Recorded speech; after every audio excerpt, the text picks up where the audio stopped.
ಒಂದು ಸಲ ಮಾಡಿಟ್ಟೇವಂತಂದ್ರೆ ಹೆಚ್ಚು ಕಮ್ಮಿ 15 ದಿವಸದ ತನಕ ಸ್ಟೋರ್ ಮಾಡಿ ಇಡ್ಬೋದು ರೀ.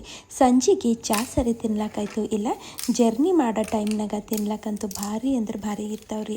ಹಂಗಾದ್ರೆ ನಡೀರಿ ಮತ್ತು ಹೆಂಗೆ ಮಾಡಿನಂತ ತೋರಿಸ್ತೀನಂತ್ರಿ. ನಾ ಇಲ್ಲಿ ಈ ಬಟ್ಟಲಿಂದ 2 ಬಟ್ಟಲು ಗೋಧಿ ಹಿಟ್ಟು ತೊಗೊಂಡಿನಿ ರೀ. ಇದ್ರಾಗ ಒಂದು 2 ಟೇಬಲ್ ಸ್ಪೂನು ಕಡಲೆ ಹಿಟ್ಟು ಸೇರಿಸ್ಲತ್ತೀನಿ ರೀ. ಜಾಸ್ತಿ ಹಾಕೊಳಕ್ಕೂ ಹೋಗಬೇಡ್ರಿ ಕಡಲೆ ಹಿಟ್ಟು. ಹಾಗೆ ರುಚಿಗೆ ಬೇಕಾದಷ್ಟು ಉಪ್ಪು ಸೇರಿಸಿನಿ ರೀ. ಮತ್ತಿಲ್ಲಿ ಖಾರದ ಪುಡಿ ಸೇರಿಸ್ಲತ್ತೀನಿ ರೀ.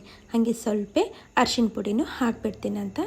ನಿಮಗೆ ಇಷ್ಟ ಇದ್ರೆ ಸ್ವಲ್ಪ ಹಿಂಗೆ ಹಾಕ್ರಿ. ಮತ್ತಿಲ್ಲಿ ನೋಡ್ರಿ ಅಜುವಾನು ಮತ್ತು ಜೀರಿಗೆಗೆ ಕುಟ್ಟಿ ಸೇರಿಸಿನಿ ರೀ. ಅಂದ್ರೆ ಪೂರ್ತಿ ಪುಡಿ ಮಾಡಿನೂ ಸೇರಿಸಿಲ್ಲ, ಅವಳ ಚವಳನೆ ಕೊಟ್ಟು ಹಾಕಿನಿ ರೀ. ಬಿಳಿ ಎಳ್ಳು ಹಾಕಿನಿ ರೀ, ಇಲ್ಲ ಕರಿ ಎಳ್ಳು ಹಾಕ್ರಿ ನಡೀತದೆ. ಆಮ್ಚೂರು ಪುಡಿ ಮತ್ತು ಚಾಟ್ ಮಸಾಲೆನೂ ಸೇರಿಸೀನಿ ರೀ. ನಿಮಗೆ ಬೇಕನ್ಸರ್ ಸೇರಿಸ್ರಿ, ಇಲ್ಲಾಂದ್ರೆ ಸ್ಕಿಪ್ ಮಾಡ್ಬೋದು. ಹಾಗೆ ಇಲ್ಲಿ ಕಸೂರಿ ಮೇಥಿ ಹಾಕ್ಲತ್ತೀನಿ ರೀ.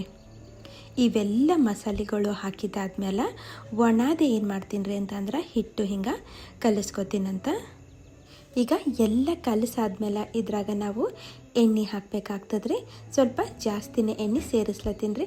ಒಂದು 4-5 ಚಮಚ ಎಣ್ಣೆ ಸೇರಿಸೀನಿ ರೀ. ಯಾಕಂದ್ರೆ ನಾನು ಇವು ಬೇಯಿಸೋ ಟೈಮ್ನಾಗ ಒಟ್ಟ ಎಣ್ಣೆ ಹಚ್ಚಲ್ರಿ, ನಾನು ಹನಿ ಎಣ್ಣೆ ಹಚ್ಚಲ್ದೇನೆ ನಾನು ಮಾಡ್ತೀನಿ ರೀ. ಹೀಗಾಗಿ ಈಗ ಸ್ವಲ್ಪ ಜಾಸ್ತಿ ಎಣ್ಣೆ ಹಾಕ್ಕೊಂಡು ನಾವು ಕಲಿಸ್ಕೋಬೇಕಾಗ್ತದೆ. ಈಗ ಎಲ್ಲ ಚಂದ ಕಲಸಾದ್ಮೇಲೆ ನೋಡ್ರಿ ಸ್ವಲ್ಪ ನೀರು ಹಾಕೋತಾ ಹಿಟ್ಟು ನಾದ್ಕೋಬೇಕಾಗ್ತದೆ ರೀ. ಒಂದೇ ಸಲಕ್ಕೆ ನೀರು ಬರಕ್ಲಕ್ಕ ಹೋಗಬೇಡ್ರಿ. ಸ್ವಲ್ಪ ಹಾಕೋತಾ ಹಿಟ್ಟು ನಾದ್ಕೋತೀನಂತ್ರಿ. ನಾವು ಚಪಾತಿಗೆಲ್ಲ ಹೆಂಗೆ ಹಿಟ್ಟು ನಾದ್ಕೋತೇವಲ್ರಿ, ಅದಕ್ಕಿಂತನೂ ಸ್ವಲ್ಪ ಗಟ್ಟಿದ್ದಷ್ಟೇ ಚಲೋ ರೀ. ಗಟ್ಟಿದ್ದರೆ ನಡೀತದೆ ರೀ, ಆದರೆ ಅಳಸಂತೂ ಮಾಡ್ಕೊಳಕ್ಕೆ ಹೋಗಬೇಡ್ರಿ. ಮ್ಯಾಲೆ ಮುಚ್ಚಿ ಒಂದು 10 ನಿಮಿಷ ಸೈಡಿಗೆ ಬಿಡ್ತೀನಿ ರೀ. ಜಾಸ್ತಿ ಬಿಟ್ಟರೂ ಏನಾಗಲ್ಲ. ಇಲ್ಲಿ ಒಂದು 10-15 ನಿಮಿಷ ಆಗ್ಯದ. ಈಗ ಮ್ಯಾಲಿಂದ ಮತ್ತೆ ಒಂದು ಸ್ವಲ್ಪ ಎಣ್ಣೆ ಹಾಕಿ ಏನು ಮಾಡ್ತೀನಿ ರೀ, ಮತ್ತು ಇದಕ್ಕೆ ಚಂದ ಘಸ ಅಂತ ನಾದ್ಕೋತೀನಂತ್ರಿ. ಚಲೋ ಇದಕ್ಕೆ ಮೆತ್ತಗೆ ಮಾಡ್ಕೋತೀನಂತ್ರಿ. ನೋಡ್ರಿ ಚಂದ ಸಾಫ್ಟ್ ಆಗ್ಯದ. ಈಗ ಇದ್ರಾಗಿಂದ ಒಂದಿಷ್ಟು ಉಳ್ಳಿಗಳು ಮಾಡಿ ಇಟ್ಬಿಡ್ತೀನಂತ. ನೀವು ಬೇಕಾದರೆ ಎಲ್ಲ ಒಂದೇ ಸಲ ಮಾಡಿ ಎಲ್ಲ ಒಂದೇ ಸಲ ಲಾಟ್ಸಿನೂ ಇಡ್ಬೋದು ರೀ. ಆದ್ರೆ ನಾನು ನಿಮಗೆ ಸದ್ಯಕ್ಕೆ ಒಂದೀಸೆ ಮಾಡಿ ತೋರಿಸ್ತೀನಂತ. ಈಗ ಒಂದಿಸು ಮಾಡಿಟ್ಟೀನಿ ರೀ. ಇದ್ರಾಗಿಂದು ಒಂದು ಉಳ್ಳಿ ತೊಗೊಂಡು ಈಗ ಇದಕ್ಕೆ ಸ್ವಲ್ಪ ಒಣ ಹಿಟ್ಟು ಹಚ್ಚಿ ಏನು ಮಾಡ್ತೀನಿ ರೀ, ನಾನು ಲಾಟಿಸ್ಕೊತಾ ಹೋಗ್ತೀನಂತ್ರಿ. ಒಣ ಹಿಟ್ಟು ನೀವು ಗೋಧಿ ಹಿಟ್ಟರ ಹಚ್ಚಿರಿ, ಇಲ್ಲ ಅಂತಂದ್ರೆ ಜೋಳದ ಹಿಟ್ಟರ ಹಚ್ಚಿರಿ ನಡೀತದೆ. ಆದರೆ ಜಾಸ್ತಿ ಹಿಟ್ಟು ಹಚ್ಲಕ್ಕ ಹೋಗಬೇಡ್ರಿ, ಹಿಟ್ಟು ಆಗಬಾರ್ದ್ರಿ ಅವು. ಮತ್ತು ನಾ ಇಲ್ಲಿ ಪೂರ್ತಿ ತೆಳ್ಳಗೂ ಲಾಟಿಸ್ಕೊಳತ್ತಿಲ್ಲ ರೀ, ಅಂದ್ರೆ ಪೇಪರ್ ಥರನೂ ಲಾಟಿಸ್ಲತ್ತಿಲ್ಲ ಮತ್ತು ದಪ್ಪನೂ ಲಾಟ್ಸಿಲ್ರಿ. ನಾ ತೆಳ್ಳಗೆ ಲಾಟ್ಸೀನಿ ರೀ, ಆದರೆ ಅಷ್ಟು ಏನು ಪೇಪರ್ ಹಂಗೆ ಲಾಟ್ಸಿಲ್ಲ. ಈಗ ನೋಡ್ರಿ ಬೇಕಾದ್ರೆ ಹಾಗೆ ನೀವು ಬೇಯಿಸ್ಬೋದು. ಆದರೆ ನಾ ಇಲ್ಲಿ ಏನು ಮಾಡ್ತೀನಿ ರೀ, ಒಂದು ಡಬ್ಬಿದು ಮುಚ್ಚಣಿಕೆ ತೊಗೊಂಡು ಈ ಥರ ಏನು ಮಾಡ್ತೀನಿ ರೀ ಅಂತಂದ್ರೆ ಶೇಪ್ ಕೊಡ್ತೀನಂತ. ಅಂದ್ರೆ ಪೂರ್ತಿ ರೌಂಡಾಗಿ ಬರಲಿ ಅಂತ ಈ ಥರ ಮಾಡ್ಲತ್ತೀನಿ ರೀ. ಅಷ್ಟೇ, ಮಾಡಲಿಲ್ಲ ಅಂದ್ರೂ ನಡೀತದೆ. ಹಾಗೆ ಡೈರೆಕ್ಟಾಗಿ ತೊಗೊಂಡು ನಾವು ಹಂಚಿನ ಮೇಲೆ ಹಾಕಿ ಬೇಯಿಸಿದ್ರೂ ನಡೀತದೆ. ಈಗ ಒಂದಿಸು ಎಲ್ಲ ಹೀಗೆ ಮಾಡಿ ಇಟ್ಬಿಡ್ತೀನಂತ್ರಿ. ಎಲ್ಲ ಒಂದೇ ಸಲ ಮಾಡಿಟ್ಟರೂ ನಡೀತದೆ. ಈಗ ಇದ್ರಾಗಿಂದು ಒಂದು ತೊಗೊಂಡು ಹೋಗಿ ಬಿಸಿ ಹಂಚಿನ ಮೇಲೆ ಹಾಕ್ಬಿಡ್ತೀನಂತ್ರಿ.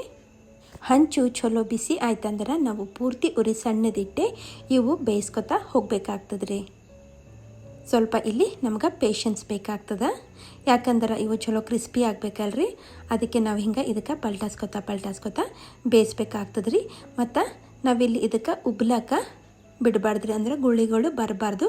ಆ ಥರ ನಾವು ಇದಕ್ಕೆ ಬೇಯಿಸ್ಬೇಕಾಗ್ತದೆ.